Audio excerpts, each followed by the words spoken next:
In the storm of fame, alcohol, and rock and roll that was Lynyrd Skynyrd, there was a quiet, worried voice.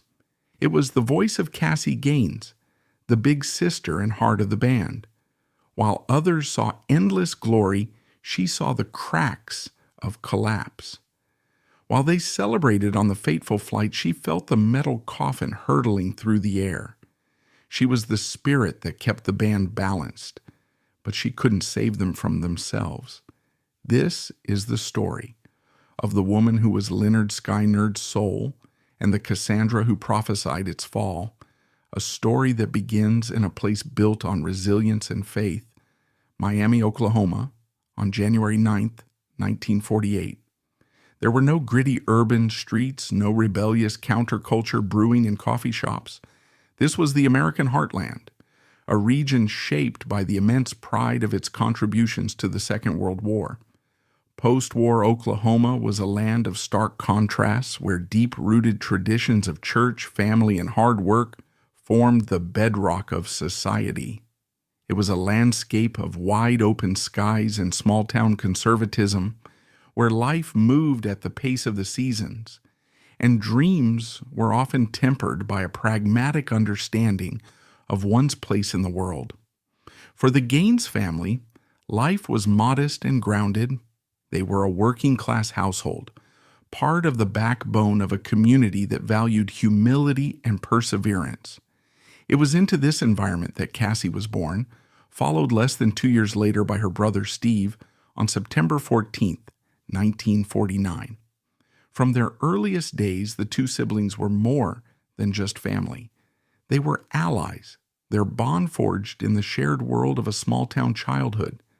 This connection, this almost telepathic understanding, would become the central, defining relationship of both their lives.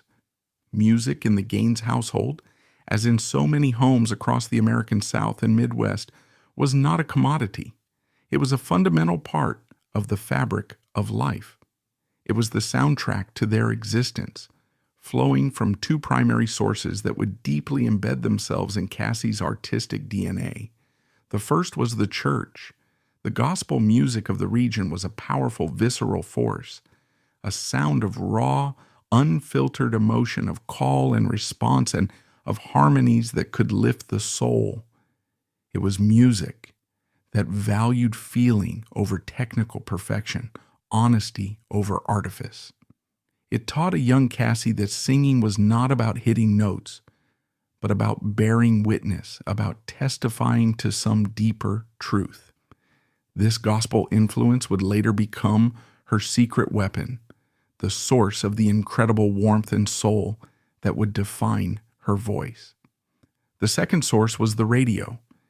In the Oklahoma of the 1950s, the airwaves crackled with a rich tapestry of American sounds. There was the sophisticated swinging beat of Western swing, pioneered by local legends like Bob Wills and his Texas Playboys, a sound that blended country storytelling with jazz improvisation. There was the lonesome twang of traditional country music, tales of love, loss, and life's simple struggles. And, as the decade progressed, a new, more dangerous sound began to bubble up from the underground, the raw, primitive energy of rockabilly and early rock and roll. For Cassie and Steve, this music was a revelation. It was a secret language, a portal to a world beyond the borders of their small town. They would huddle around the radio, absorbing the sounds of Elvis Presley, Carl Perkins, and Jerry Lee Lewis, artists who were channeling a wild, untamed spirit that was both thrilling and a little bit forbidden. While Steve was immediately captivated by the explosive power of the electric guitar, drawn to its rebellious snarl, Cassie was drawn to the voices. She studied the phrasing of the great soul singers, the emotional delivery of country balladeers, and the harmonic richness of gospel choirs. She began to sing as a teenager, not with the burning ambition of a future star, but with the quiet dedication of a true craftswoman. She possessed a natural gift, a voice that was at once powerful and tender, capable of both a bluesy growl and a celestial shimmer. She joined local groups, performing at school functions, community events, and eventually the small clubs and honky-tonks that dotted the regional landscape. These early years are not well documented, a fact that speaks volumes about Cassie's own personality. She wasn't meticulously documenting her journey, not keeping a scrapbook of her press clippings or dreaming of the day her name would be in lights. She was a working musician, a professional honing her craft in the real world. She learned how to command a noisy room, how to connect with an audience, how to blend her voice with others to create a sound greater than the sum of its parts. This was her education, a practical apprenticeship in the art of song. She was developing the skills and the quiet confidence that would one day be called upon for a stage far grander than any she could have imagined. While her brother Steve was the firebrand destined for the spotlight, Cassie was becoming something just as rare, a quiet master of her craft, a voice in search of the one storm it was meant to calm. That moment was still years away, and it would arrive not through ambition or design, but through a fateful phone call that would pull her from her quiet world and place her directly in the path of a rock and roll hurricane. By the mid-1970s, Lynyrd Skynyrd was a rock and roll juggernaut, a raw embodiment of the New South, famous for their ferocious three-guitar attack. But the band's visionary leader, Ronnie Van Zant, felt their sound could be more. He envisioned a richer sonic palette, wanting to add a trio of female backup singers, a move unheard of for a hard rock band, to bring a soulful gospel energy to their music, much like the Raylettes did for Ray Charles. He named the group the Honkettes and recruited his first member, JoJo Billingsley, a charismatic singer with deep gospel roots. The search for the remaining members began, as they would need not only powerful voices, but also the fortitude to survive life within Skynyrd's notoriously wild and demanding inner circle. It was JoJo who thought of Cassie Gaines. The two had crossed paths in the professional music scene, and JoJo had been struck by the quiet power and professionalism of the singer from Oklahoma.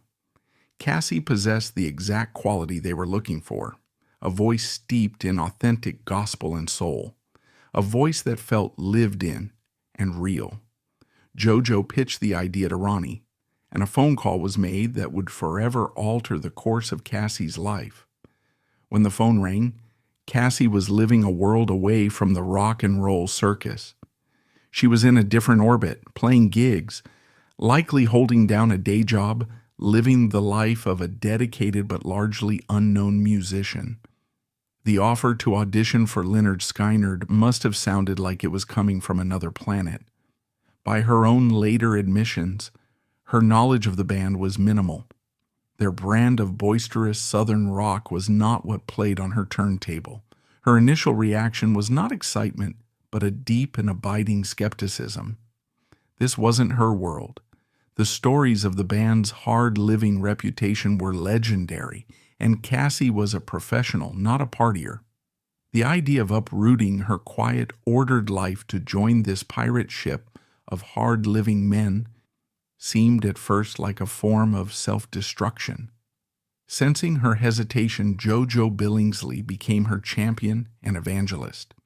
In a moment that has become a cherished piece of Skynyrd folklore, JoJo took it upon herself to educate Cassie. She didn't just tell her about the band, she made her listen. She sat her down and played their first two albums, pronounced Lynyrd Skynyrd, and Second Helping.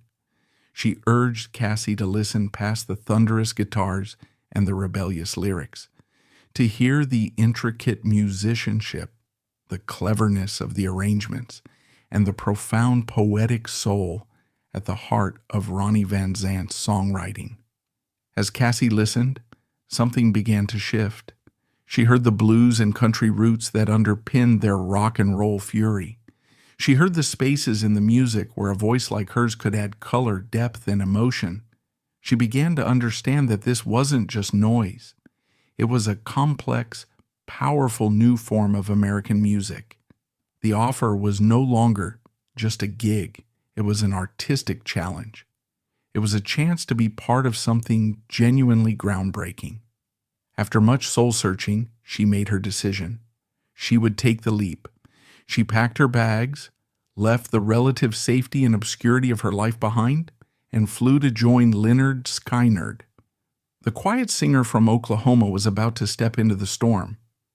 Cassie's arrival in the Lynyrd Skynyrd camp was a study in contrasts. She stepped into a world that operated like a pirate ship, a self-contained universe of men who had been together for years, bound by shared experiences, inside jokes, and a notoriously insular us-against-the-world mentality. The energy was a whirlwind of creative brilliance, locker room humor, and alcohol-fueled mayhem. For a thoughtful professional woman like Cassie, the culture shock must have been immense. She was not a wide-eyed groupie. She was a peer, a musician there to do a job, and she carried herself with a quiet dignity that immediately set her apart. Alongside JoJo Billingsley and the third honkette, Leslie Hawkins, Cassie got to work. Their task was formidable: to weave their voices into the dense and powerful tapestry of Skynyrd's music. This was not a simple case of adding oohs and ahs in the background. Ronnie Van Zant wanted the honkettes to be an integral part of the sound. The three women spent hours in rehearsal rooms woodshedding their parts, finding the perfect blend for their distinct voices. Cassie's warm, soulful alto became the anchor of the trio. While JoJo's voice could soar into the stratosphere and Leslie's had a bluesy grit, Cassie's provided the rich, emotional center that held their harmonies together. They worked closely with Ronnie, who, despite his intimidating persona, was a meticulous and collaborative bandleader. He knew exactly what he wanted from them, guiding them on how to punctuate a lyric, how to swell behind a guitar solo, or how to provide a soft prayer-like cushion for his more introspective moments. The result was a stunning transformation of the band's live sound. When the honkettes first walked on stage with Lynyrd Skynyrd, the effect was immediate and electrifying. Songs that were once blunt instruments of rock and roll power now had new layers of nuance and soul.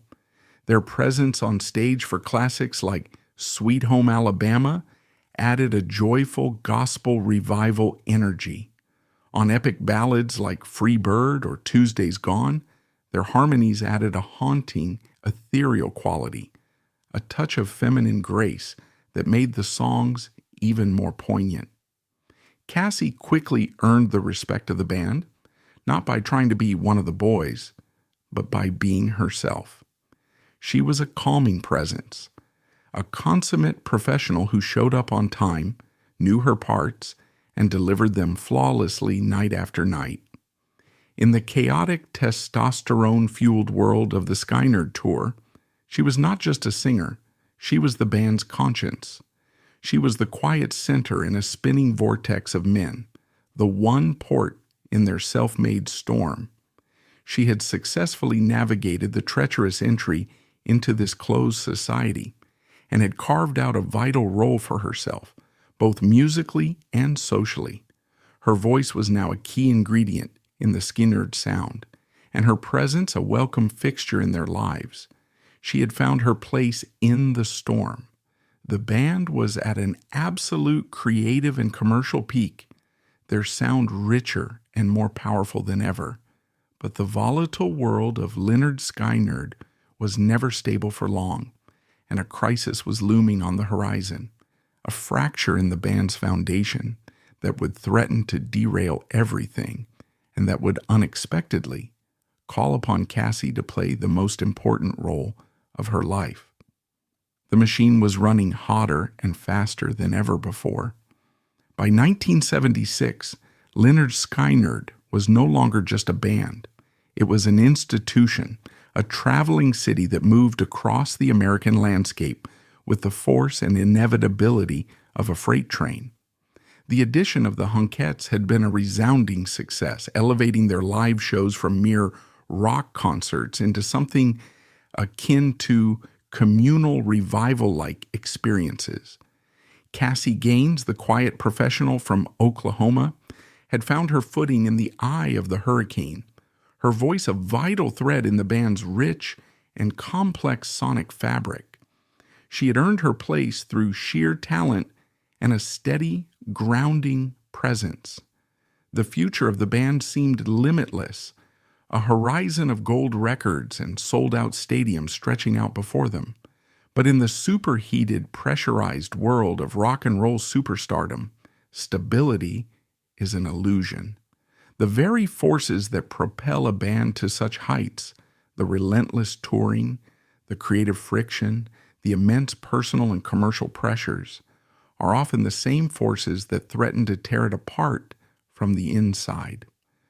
The first serious fracture appeared during the infamous tour of 1976, a grueling slog across the country that the band themselves would later nickname the Torture Tour. The schedule was brutal, a relentless series of shows, travel days, and sleepless nights that blurred into one another. The pressure to deliver a knockout performance every single night, to live up to their own mythic reputation, was immense. For any band, it would have been a challenge. For Lynyrd Skynyrd, a group known for pushing every aspect of their lives to the absolute limit, it became a crucible.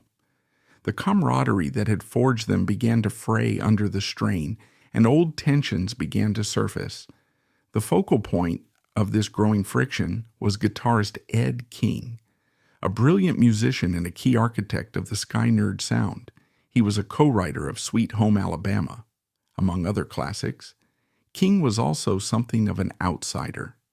Hailing from California, he had never fully assimilated into the band's deep-rooted Jacksonville culture. As the tour wore on, the lifestyle began to take a severe toll. The endless cycle of hotels, arenas, and alcohol-fueled brawls was wearing him down. The breaking point came in a moment that has since been etched into the annals of rock and roll lore. During a show, guitarist Gary Rossington broke a guitar string, a simple common occurrence on stage. But for a band operating on frayed nerves, it was a spark in a powder keg. Ronnie Van Zant, a man whose temper was as legendary as his talent and who demanded absolute perfection on stage, was furious. He took out his frustrations on Ed King, the two engaging in a heated confrontation backstage. For King, this was the final straw.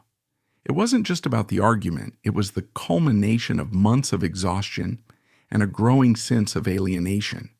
He felt his health, both mental and physical, beginning to crumble. That night, he made a decision. He packed his bags, walked away from the tour, and quit the band. He famously said he wasn't going to die with them. The departure was abrupt and shocking. For the rest of the band, it was a profound blow. They felt betrayed, as if a brother had abandoned them in the middle of a war. But more than that, it created a massive musical crisis. Ed King wasn't just another guitar player. He was 1/3 of their iconic triple guitar attack. His intricate melodic playing was a crucial part of their sound. Suddenly, the seemingly unstoppable Skynyrd freight train had a wheel missing, and the search for a replacement would prove to be a frustrating and almost fruitless journey. The void left by Ed King's departure was more than just a technical problem. It was an existential one. The band's identity was built on the foundation of that three-guitar sound, a sonic conversation between the raw, bluesy power of Gary Rossington, the frenetic, high-speed fury of Alan Collins, and the melodic, structured playing of Ed King. Without that third voice, the conversation felt incomplete. Ronnie Van Zant, ever the driven leader, was obsessed with finding a replacement, but the task seemed impossible. The position was advertised in music papers, and word spread through the grapevine. A procession of highly skilled guitarists came to audition, but one by one they were turned away. The problem was that being a guitarist in Lynyrd Skynyrd required more than just technical proficiency. It required a specific feel, a deep understanding of the blues and country roots that formed the band's DNA. It required the ability to weave your playing into the existing tapestry without overshadowing the other two guitarists. And perhaps most importantly, it required a certain personality, a willingness to subordinate your own ego to the collective identity of the band and the formidable will of its leader. Many of the auditioning guitarists were flashy shredders, players whose technical brilliance was undeniable, but who lacked the essential grease and soul that the music demanded. Others simply couldn't handle the band's notoriously hard-living insular culture. The search dragged on, and a sense of desperation began to creep in. The band was forced to soldier on as a two-guitar unit, a setup that felt thin and incomplete to them. The crisis was real, and the future of their signature sound was in jeopardy. As Cassie Gaines watched this frustrating saga unfold, a thought began to form in her mind. A daring, risky idea that was born of both desperation and a deep, unwavering faith. She knew a guitar player. A player who wasn't just technically brilliant, but who had the blues in his blood and soul in his fingers. A player who understood the nuances of Southern music because he had grown up breathing the same air she had. The player was her little brother, Steve. By this time, Steve Gaines was a seasoned musician in his own right. He was a guitar prodigy, a fiery and inventive player who'd been leading his own bands like Crawdaddy for years. He was a phenomenal talent, a triple threat who could play with breathtaking skill, sing with soulful conviction, and write songs that were both complex and catchy. But despite his immense abilities, mainstream success had eluded him. He was still grinding it out on the club circuit, a local legend waiting for the rest of the world to catch on. Cassie had watched his journey with a mixture of pride and frustration, knowing that his talent far outstripped his level of recognition. To suggest him for the Skynyrd gig, however, was a monumental gamble. Nepotism was a dangerous game to play in a band as fiercely meritocratic and territorial as this one. She was putting not only her own credibility on the line, but her brother's heart as well. If she brought him in and he wasn't the right fit, or if the band rejected him, it would be a devastating blow to his confidence and could potentially damage her own respected position within the group. She was acutely aware of the risk, but as the band's search grew more and more desperate, her belief in her brother's talent began to outweigh her fear of the consequences. She knew with a certainty that went beyond sisterly love that he wasn't just a good choice. He was the only choice. She knew he had the magic they were looking for. Finally, summoning all her courage, she approached the band. Her initial suggestion was met with predictable skepticism. "Your little brother?" The thought of bringing in a family member seemed fraught with potential complications. But Cassie was persistent. She didn't just tell them he was good. She described his playing, his sound, his spirit with the passion of a true believer. Her own credibility within the band was a major factor. They respected her judgment and her professionalism. That respect, combined with their own growing desperation, was enough to crack the door open. They were playing a show in Kansas City on May 11th, 1976. They told Cassie to have her brother come down and meet them. They weren't promising an audition, just a meeting, but Cassie and Steve both knew what it really was, a trial by fire. The atmosphere backstage in Kansas City was thick with tension and anticipation. For Steve Gaines, this was the biggest moment of his life. He was about to play for his heroes, the kings of Southern rock, with his own sister watching from the wings. The pressure was unimaginable. He was a bundle of nervous energy, a young, somewhat shy musician standing in a room full of hardened rock and roll veterans who were watching him with skeptical folded arms. For Cassie, the moment was just as fraught. She had put everything on the line for this, and now all she could do was watch and pray that the band would see in her brother what she had seen her entire life. The plan was for Steve to simply jam with the band during a sound check or an informal backstage session. Accounts of the day suggest they kicked into an old Jimmy Rogers blues number, T for Texas, a song that was a staple of their live set. It was the perfect vehicle to test a player's raw feel and improvisational skills.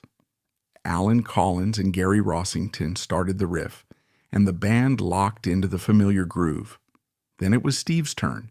The moment Steve Gaines plugged in his guitar and took his first solo, the entire atmosphere in the room changed. It was as if a bolt of lightning had shot through the band. What came out of his amplifier wasn't just the playing of a skilled guitarist, it was something else entirely. It was a torrent of sound that was at once technically dazzling and dripping with raw gut bucket emotion. He didn't just play the notes, he attacked them, bent them, made them cry and sing.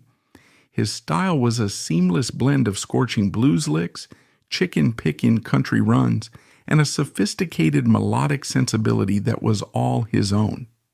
He wasn't just playing along, he was engaging in a conversation with the other two guitarists, anticipating their moves, complimenting their phrases, and then pushing them to new heights. The band was frozen, their skepticism instantly incinerated by the sheer force of the sound. They hadn't just found a new guitarist, they had discovered a new law of physics. This shy kid from Oklahoma was playing with a fire and an authenticity that was almost frightening. He wasn't just a replacement for Ed King, he was a new and altogether more explosive force. When the jam finally came to a crashing halt, there was a moment of stunned silence followed by an eruption of acceptance. The search was over. There was no question. He was in. In that moment, Ronnie Van Zant reportedly turned to the others and made a prophetic statement, one that spoke to the immense talent he had just witnessed. He said that one day they would all be in Steve Gaines's shadow. For Cassie, it was a moment of pure, unadulterated triumph and relief. The massive gamble she had taken had paid off in the most spectacular way imaginable. She had watched her little brother, the boy she had shared her dreams with in their small Oklahoma home, step onto the biggest stage of his life and prove her faith in him to be absolutely right. It was more than just a successful audition. It was the fulfillment of a shared destiny. Steve Gaines's arrival was not a repair, it was a rebirth. He was a lightning strike that restarted the band's heart, making it beat faster and harder than ever before. His positive, easygoing attitude was a welcome antidote to the road-weary cynicism that had begun to set in, and his musical contributions were immediate and profound. He was a prolific songwriter, and he arrived with a notebook full of new ideas and killer riffs that would form the backbone of their next album. His jaw-dropping talent also had an electrifying effect on the other guitarists. The friendly rivalry and mutual respect between Steve, Gary, and Alan pushed all three of them to new creative heights, resulting in a guitar sound that was more complex, more powerful, and more exciting than ever before. With the lineup now solidified and supercharged, the band felt unstoppable. The dream was now fully realized not just for the founding members, but for the two siblings from Oklahoma. Cassie and Steve Gaines, who had started their journey harmonizing to the radio in their living room, were now standing together at the creative heart of America's greatest rock and roll band. They were on the verge of creating their masterpiece, the album that would cement their legacy forever. The future looked blindingly, brilliantly bright. But the cruel irony of fate is that the brightest light often casts the darkest shadow. And even amidst the celebration and the triumphant roar of the crowd, the ghost that haunted Cassie's waking thoughts, the fear of the old, unreliable plane that carried them from city to city, was still there, a quiet, ominous presence lurking just beyond the edge of the spotlight. The arrival of Steve Gaines had been a baptism by fire, a triumphant rebirth for a band that had been teetering on the edge of a creative crisis. With their triple guitar arsenal not just restored but upgraded to a truly terrifying level of power and sophistication, Lynyrd Skynyrd entered the studio in the spring and summer of 1977 with a renewed sense of purpose and an arsenal of new material. The atmosphere was electric. This was not just another album. It felt like a definitive statement, a chance to capture the lightning in a bottle that was this new supercharged lineup. The sessions for what would become Street Survivors were a whirlwind of focused, explosive creativity. At the very heart of this creative renaissance were the two siblings from Oklahoma. Steve Gaines was a revelation. He arrived not as a subordinate member, but as a full-fledged creative partner. He brought with him a treasure trove of songs, including the swaggering, intricate rocker I Know a Little, and the poignant, world-weary ballad Ain't No Good Life. His influence was immediate and infectious. He co-wrote the album's menacing anti-drug anthem, That Smell, after Gary Rossington's own near-fatal car crash, contributing the searing, unforgettable guitar riff that opens the track. His voice, a soulful and powerful instrument in its own right, added a new dimension to the band, taking the lead on his own compositions and providing a fresh counterpoint to Ronnie Van Zant's iconic growl. He was the catalyst, the new blood that pushed every other member of the band to elevate their game. For Cassie, this period was the absolute apex of her professional life. Her brother was a star, his genius finally being recognized on the world's stage. Her faith in him had been vindicated in the most spectacular fashion imaginable. And her own role, along with the other Honkettes, had never been more integral. On Street Survivors, the Honkettes were not an afterthought. They were woven into the very fabric of the songs. Their soulful, gospel-infused harmonies gave a haunting, almost funereal beauty to the warning cries of That Smell. They added a layer of soulful commentary to the album's tracks, their voices acting as a kind of Greek chorus to the tales of struggle and survival that Ronnie Van Zant was spinning. The dream was complete. Cassie and Steve were standing shoulder to shoulder, their distinct talents combining as part of a singular, monumental, artistic statement. When the final masters for the album were complete, the band knew they had created their masterpiece. It was the sound of a band at the absolute zenith of its powers, a perfect, unrepeatable moment in time. The album was given a title that felt like a defiant declaration of their own resilience, Street Survivors. A massive headlining tour was booked to support it, the Tour of the Survivors. They were, it seemed, invincible, but even as they stood on this triumphant peak, a dark cloud was gathering, a shadow that only Cassie seemed to see with terrifying clarity. The source of her growing dread was the band's chosen mode of transportation, a 1948 Convair CV-240. To the rest of the band, the plane was a necessary tool of the trade, a slightly battered but functional vehicle that allowed them to hop from city to city, a significant upgrade from the grueling bus tours of their early years. But to Cassie, the plane was not a machine. It was a winged coffin, a predator biding its time. Her fear was not a phobia. It was a prophecy.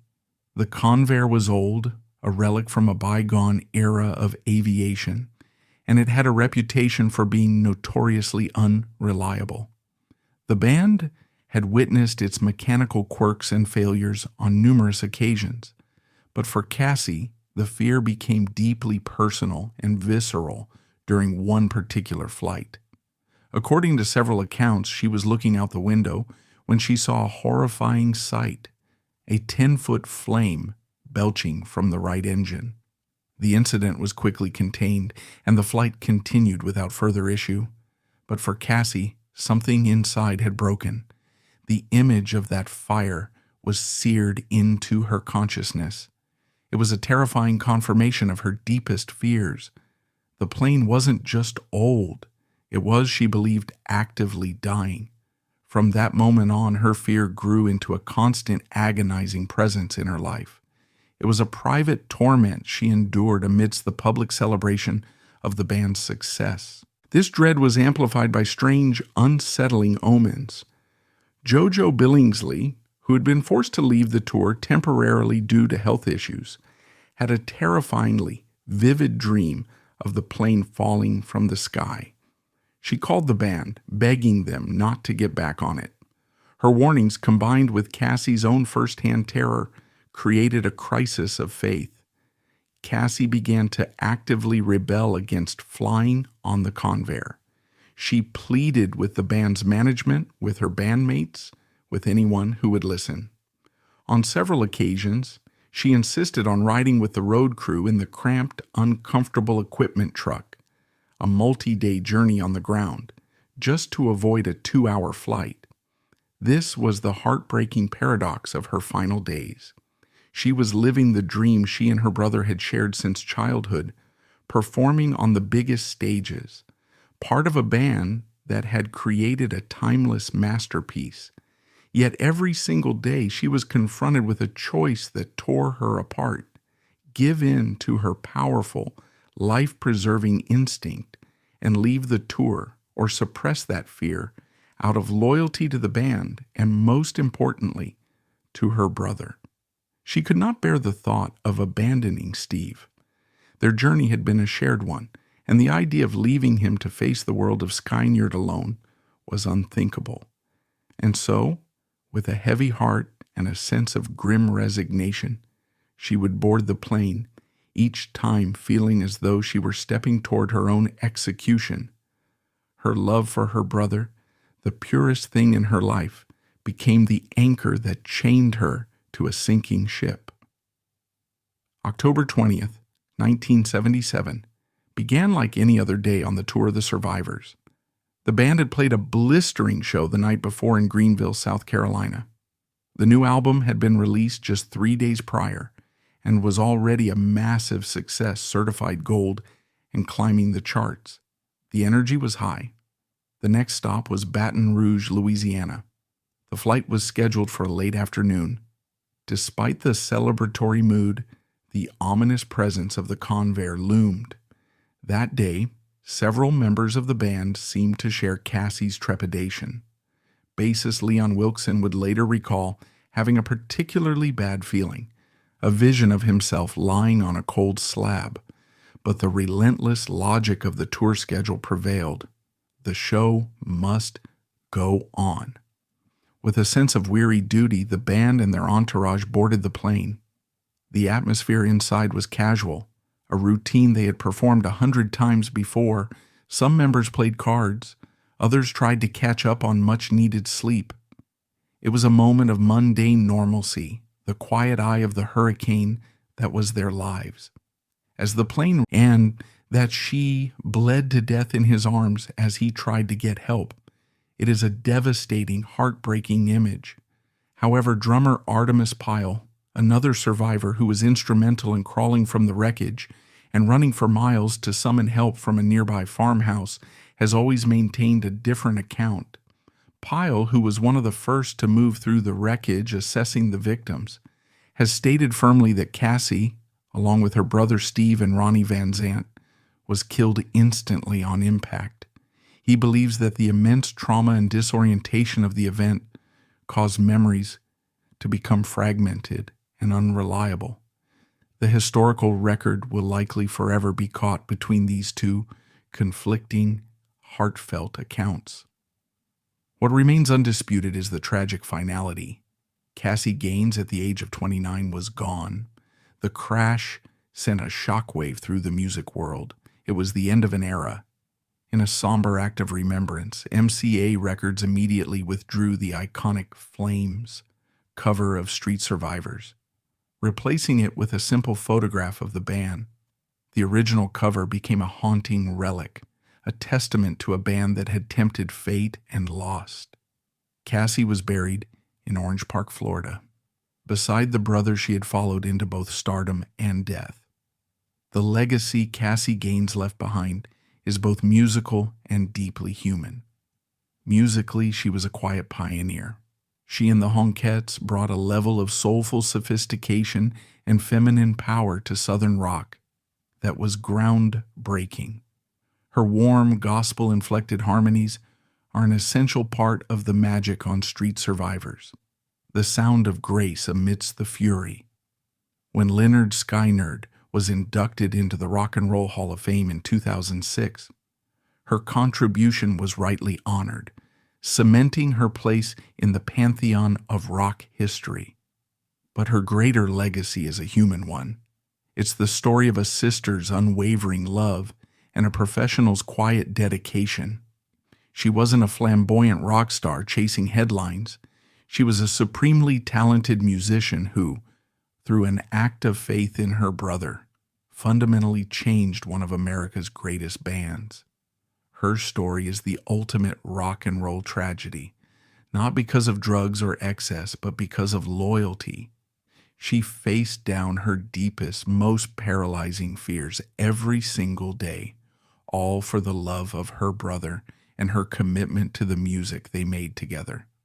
Her premonition was not a curse to be outrun, but a terrible truth she chose to face. In the end, Cassie Gaines is not just a quiet ghost in the mythology of rock and roll.